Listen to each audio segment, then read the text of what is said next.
이 시간 함께 나누실 하나님의 말씀은 시편 73편 1절서부터 12절까지 말씀입니다. 구약 성경 854페이지에 있는 시편 73편 1절서부터 12절까지 말씀을 다 함께 합독하시겠습니다. 하나님이 참으로 이스라엘 중 마음이 정결한 자에게 선을 행하시나 나는 거의 넘어질 뻔하였고 나의 걸음이 미끄러질 뻔하였으니 이는 내가 악인의 형통함을 보고 오만한 자를 질투하였음이로다. 그들은 죽을 때에도 고통이 없고 그 힘이 강건하며 사람들이 당하는 고난이 그들에게는 없고 사람들이 당하는 재앙도 그들에게는 없나니 그러므로 교만이 그들의 목걸이요 강포가 그들의 옷이며 살찜으로 그들의 눈이 솟아나며 그들의 소득은 마음의 소원보다 많으며 그들은 능욕하며 악하게 말하며 높은 데서 거만하게 말하며 그들의 입은 하늘에 두고 그들의 혀는 땅에 두루 다니도다. 그러므로 그의 백성이 이리로 돌아와서 잔에 가득한 물을 다 마시며 말하기를 하나님이 어찌 알랴 지존자에게 지식이 있으랴 하는도다. 볼지어다 이들은 악인들이라도 항상 평안하고 재물은 더욱 불어나도다. 아멘.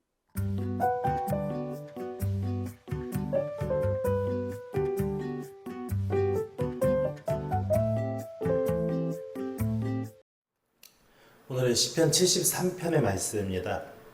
표제어가 아삽의 시라고 되어 있습니다. 이제 시편 73편은 이제 제 3권이 시작되는 첫 장입니다. 지난주까지 시편 72편까지 2권의 내용이 끝났고 이제 시편 73권 제 3권이 시작되는데 아삽의 시라고 되어 있고 나머지 어떤 배경인지 어떤 상황인지에 대한 설명은 부연 설명은 전혀 없습니다.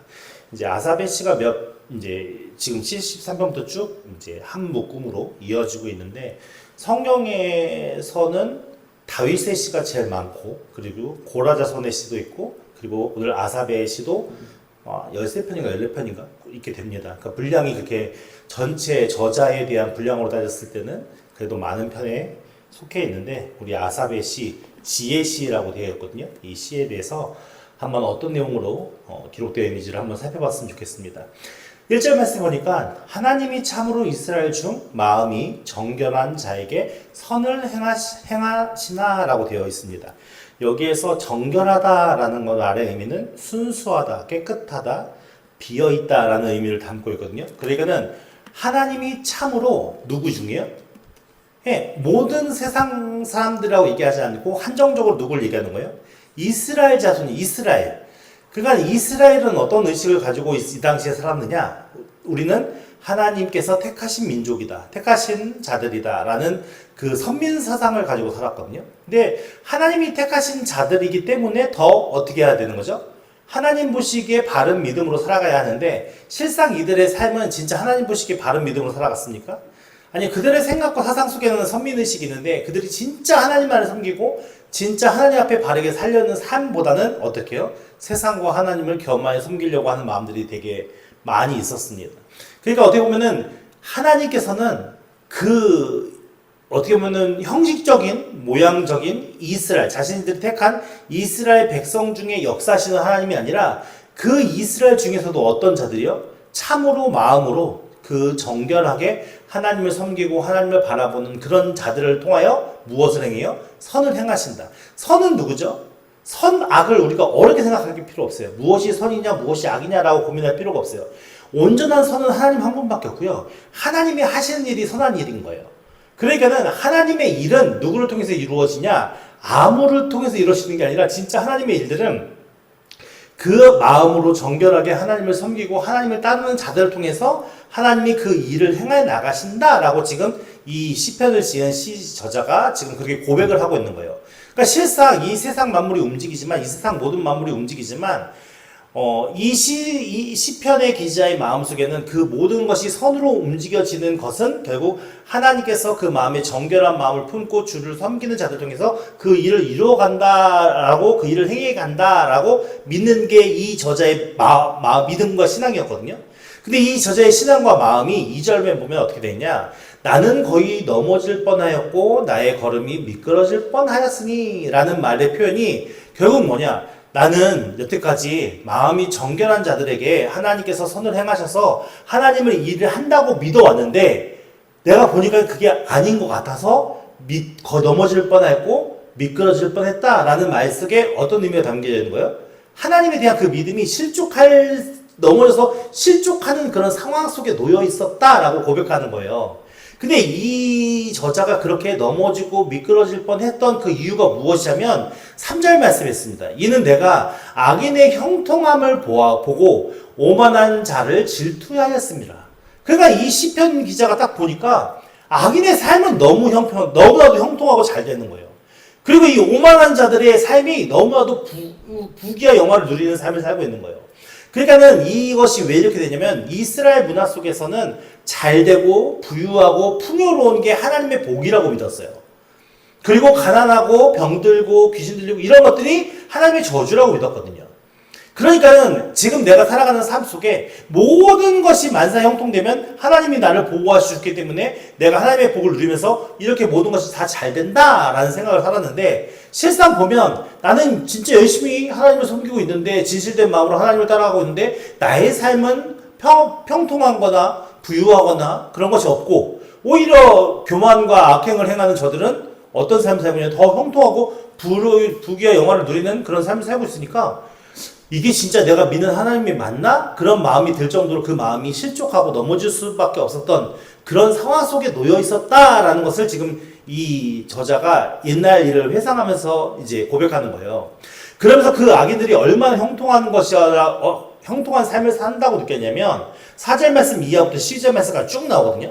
4절 말씀 보면 그들은 죽을 때에도 무엇이요? 고통이 없고 그 힘이 강건하며 라고 얘기하고 있습니다.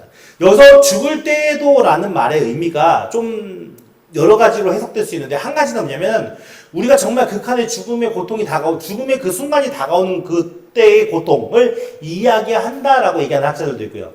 아니라 지금까지 살아가면서 그 죽을 때 맞이할 때까지 그 생애의 그 삶이 고통이 없는 삶이다라고 주장하는 학자들도 있어요. 어쨌든 간에 이 악인들의 삶을 보니 고통당하는 일이 하나도 없는 것 같아요. 물론 고통당하는 일이 없지는 않겠죠. 그들 나름대로도 고민이 있고 그들 나름대로도 어려움이 있었겠죠. 근데 이 저자가 볼 때는 그 악인들의 삶이 전혀 고민이거나 고통스럽거나 그런 삶이 하나도 없어 보이는 거예요. 그리고 오히려 선을 행하는 자들보다 훨씬 강건하게 힘있게 살아가는 그들의 삶의 모습을 보아왔던 거예요. 그러니까는 그들의 삶이 하나님의 심판을 받고 하나님이 그들을 책망하시고 하나님이 그들을 벌 주셔야 마땅한 행위들을 하는 자들인데 이들의 삶이 죽을 때까지 고통이 하나도 없고 이들의 삶이 너무나도 힘있게 나아가는 그 삶의 모습이 이 저자가 느낄 때는 너무나도 하나님의 공의와 정의가 사라진 것처럼 느껴졌겠죠. 그래서 5절 말씀 보니까 사람들이 당하는 고난이 그들에게 없고 사람들이 당하는 재앙도 그들에게 없다라고 지금 선언하고 있거든요. 그러니까 이거는 지금 누구의 시선인 거예요? 그 실족해 있을 때의 그 시편 저자의 시선 속에는 그 악인들의 삶이 일반 사람들이 당하는 고난의 일도 그들에게 없고 일반 사람들이 당하는 그런 재앙적인 그런 일들도 그들에게 하나도 없어 보였다라고 고백을 하는 겁니다. 그러면서 6절 말씀 이하에 보면 그러므로 교만이 그들의 목걸이요. 그러니까 어디서든 자신이 존중받고 어디서든 떳떳한 삶을 살고 어떤 곳에서든 부귀와 영화를 누리는 삶, 자신이 가진 권력과 재물로 인해서 떵떵거리며 사는 사람들이 겸손하게 살겠습니까? 그렇지 않잖아요.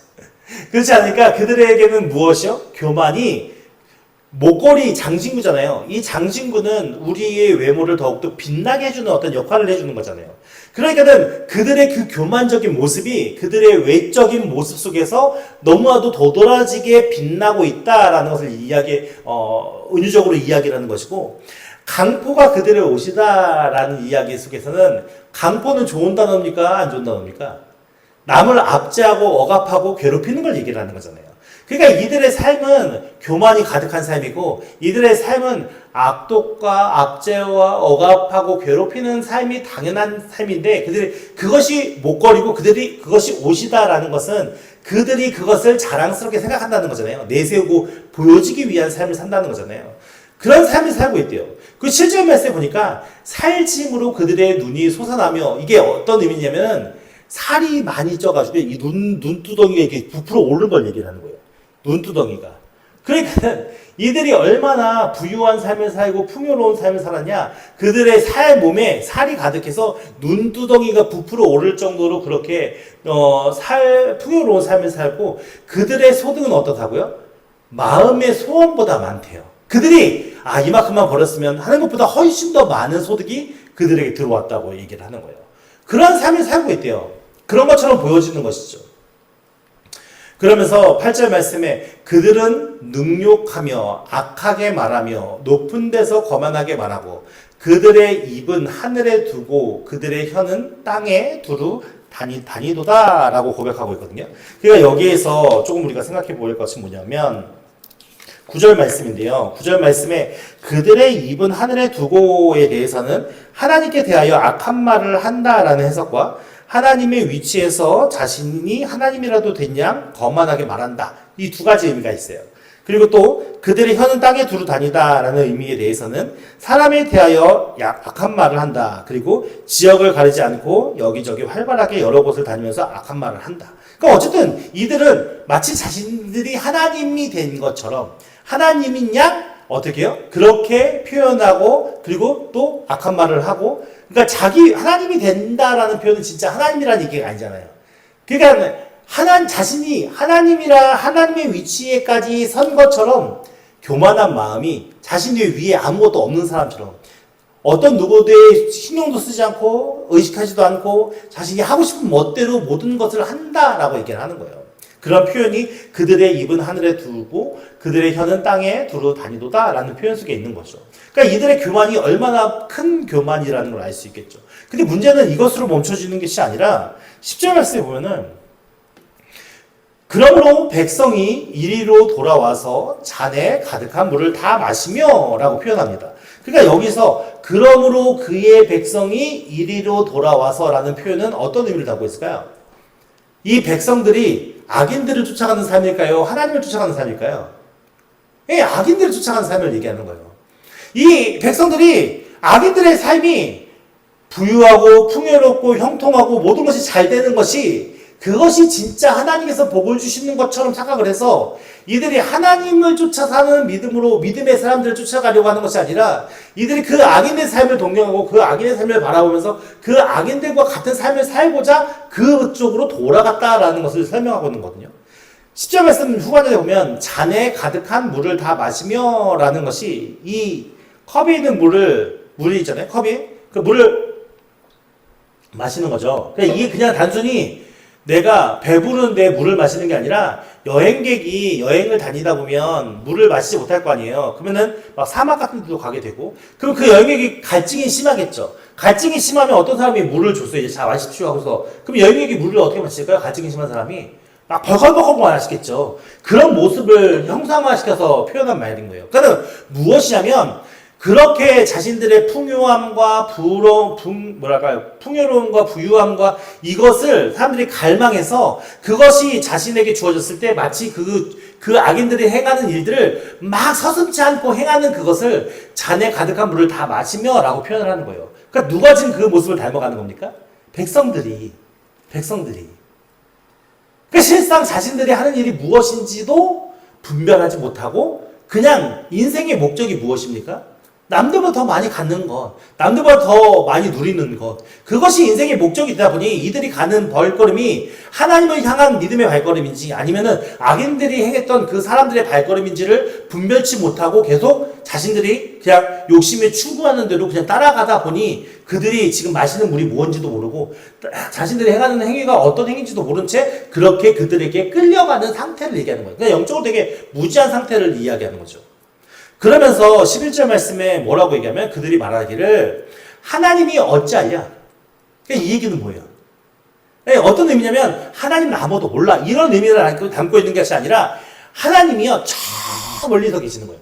그러니까 내 행위에 신경 쓰지도 않는다라는 거예요. 지금 우리와 함께 하시는 하나님이 아니라 저 멀리서 이 작은 일에 뭘 신경을 쓰겠어 하나님께서 아무것도 안 하시지 라는 말로 지금 왜냐면 이들은 지금 어떤 사람들이 이방인들이에요? 이스라엘 중에서라고 했잖아요. 그러니까 그 이스라엘 사람들을 얘기하는 거예요, 악인들이. 그 이스라엘 사람들 악인들이 뭐라고 얘기하면 하나님은 어떻게 알아? 지존자에게 무슨 지식이 있겠어? 라고 얘기를 하는 거예요. 그러니까 지존자에게 지식이 있겠다라는 말이 하나님이 지식이 없다라는 게 아니라 이미 다른 일을 하시느라 이쪽 일은 신경 쓰지 않아. 이런 의미인 거예요. 그러니까 우리에 대한 관심도 없어. 우리가 이렇게 하는 건 아무 관심도 없고 하나님 지금 바쁘셔서 우리와는 아무 저기도 안 하셔. 라고 그 하나님이 하시는 일에 대해서 어떻게 보면 신성모독 같은 이야기를 하는 거죠. 그러면서 보십시오.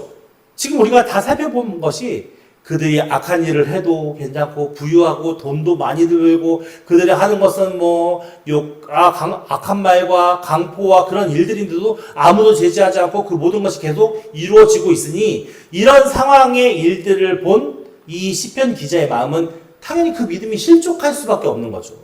그러면서 뭐라고 얘기하면 12절 말씀에 볼지어다 이들은 악인들이라도 항상 어떻다고요? 평안하고 재물은 더욱 불어난다. 그러니까 이 기자가 볼 때는 이들이 하는 이 일이 너무도 비합리적이고 하나님의 말씀 가운데 다 죄악들 행동들이고 절대 일어나서는 안 되는 일들인데 그걸 다 그냥 바라보시는 그냥 내버려 두시는 그 하나님 안에서 그의 마음이 진짜 이렇게까지 악인들이 이렇게 판을 치고 있는데 이게 진짜 하나님이 하시는 일 맞아? 라는 식으로 어떤 마음이 들었다고요? 실족하고 넘어질 그런 마음이 들었다라고 지금 고백하고 있는 겁니다. 근데 이 시편 기자가 어떻게 됐는지 아십니까? 이대로 끝나진 않을 거 아니에요. 이 시편 기자가 17절에 와서야 그 하나님의 뜻을 알아요. 어떻게 하냐면 17절 말씀 제가 안 띄울 텐데 우리 17절 말씀 같이 읽어볼까요?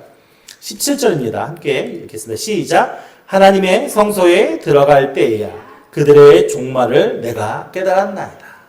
언제 들어갈 때요? 하나님의 성소에 들어갈 때. 그러니까 결국 이것이 무엇을 얘기하면 눈에 보이는 현상으로 아무리 하나님의 뜻을 찾아봐야 찾을 수가 있다라는 거예요? 없다라는 거예요. 그러니까 오늘 우리 세상을 봐도 어떻게 보면 세상이 이렇게 악해서 될까? 세상이 이 모양으로 돌아가서 될까? 우리의 마음속에는 어떤 마음이 들까요? 회의감이 들 수도 있고 좌절감이 들 수도 있고 절망감이 들 수도 있어요. 근데 이 시편 기자가도 똑같았던 거예요. 자신이 보는 세상 속에서는 악인들이 판을 치는 세상, 누구보다도 부유하게 살고 누구보다도 평안하게 살고 누구보다 형통하게 사는 그들의 삶이 그들은 형통하고 평안하고 부유한 삶이라 할지라도 그들이 행하는 일은 죄악된 행위고 잘못된 행위고 악인의 삶이잖아요. 그러니까 그곳에 하나님의 심판이 있었으면 좋겠는데 심판하신 하나님을 보지 못하니 그들의 마음속에 어떤 마음이 들어요? 좌절하고 절망하는 마음이 들어서 실족할 뻔했다라고 고백하고 있잖아요. 근데 그가 언제요? 성소에 들어갔다고요. 성소에 들어갔다는 의미는 무엇을 얘기하겠습니까? 오늘날 교회 갔다는 얘기겠습니까? 아니잖아요. 하나님을 만났다고요. 하나님의 인재를 경험하고 그 하나님의 은혜를 깨달았더니 결국 무엇이 뭐였어요? 그들의 심판이 언제 어떻게 멸망이 이루어진지를 알았다고요. 하나님 사시는 일이 어떻게 되는지를 알았다고요. 그러니까 그 마음속에 무엇이 녹아지는 거예요? 이런 좌절하고 넘어지고 쓰러질 수밖에 없었던 믿음과 신앙이 회복되어지는 은혜 가운데 설 수 있는 것이죠. 오늘 우리의 삶도 마찬가지입니다. 사실은 우리의 삶에 눈에 보이는 어떤 지금 현상적으로 보여지는 여러 가지 많은 일들을 바라봤을 때 사실은 우리의 삶이 얼마나 소망이 넘치고 얼마나 비전이 넘치고 얼마나 은혜가 넘치는 삶을 살 수 있겠습니까? 사실은 낙담되고 좌절되는 일들이 더 많지 우리에게 소망을 끼치는 일이 더 많지는 않을 거예요. 그리고 정말 악한 자들의 삶이 더 평통하게 보일 때도 많이 있을 거예요.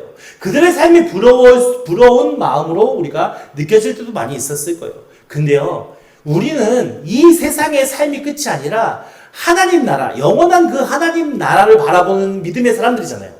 그러면 결국 무엇이냐? 우리의 삶의 모든 것이 눈에 보이는 것으로 해석되는 것이 아니라 하나님의 임재 안에서 성령께서 깨닫게 하시는 은혜를 따라서 우리가 그 영적인 눈으로 뜨여 바라볼 때 그제서야 우리는 그 소망 속에서 어떤 마음이 든다고요? 낙심하고 좌절하지 않을 수 있다는 겁니다. 내가 아무리 머리를 들여서 이게 맞아? 저게 맞아? 이게 하나님 뜻이야? 저게 하나님 뜻이야? 해봤자 답이 보일까요? 아니요. 절망하고 좌절할 수밖에 없습니다. 결국 언제? 내 마음속에 성령께서 들어오셔서 우리의 마음의 눈을 열어주셔야 내 마음속에 절망했던 그 모든 소망 없는 마음들이 좌절하던 그런 마음들이 다 사라지고 우리 안에 하나님의 참된 소망과 은혜의 마음들이 채워질 수 있는 것이죠. 오늘 이와 같은 은혜가 우리 안에 채워지기를 예수님으로 축원드립니다. 우리가 삶을 살다가 다 각자 이해 못하는 각자만의 고민이 있잖아요. 좌절감과 절망감이 있잖아요. 근데 그 좌절감과 절망감은 결국 하나님을 불신하게 만드는 사단의 계략과 사단의 역할임을 우리가 깨달아 알아야 하는 것입니다. 그래서 우리가 그 좌절감과 절망감을 갖고 사는 것이 중요한 것이 아니라 내 안에 계신 성령님을 통하여 우리가 그 죄악된 모든 마음들이 떠나가고 하나님의 생명과 하나님의 은혜가 우리 안에 채워져서 그 소망과 그 감사와 그 하나님의 임재하시는 은혜를 따라 우리의 삶을 소망 가운데 세워가는 것이 우리에게 복되고 지혜로운 삶임을 우리가 깨달아 알아야 하는 것이고, 아무리 악인의 삶이 부유하고 평안하고 형통한 것 같지만 그들의 종국에는 하나님의 심판이 있다는 것을 마음속에 깨닫는 은혜가 있게 되시면 축원드립니다. 그래서 우리가 세상의 삶을 부러워하는 것이 아니라 영적으로 하나님과 연합되어 있는 삶이 얼마나 복되고 귀한 삶임을 우리가 깨달아 알아서 그러한 삶을 동경하고 그러한 삶을 부러워하며 그 하나님과 연합하기 위해서 오늘도 우리와 함께 하시는 그 예수님을 우리 마음 깊이 모시고 그 예수님과 동행함으로 우리의 삶이 복음의 능력과 복음의 힘으로 그 감사와 사랑으로 넉넉히 주님 앞에 살아가는 우리 모두가 되기를 예수님으로 축원드립니다.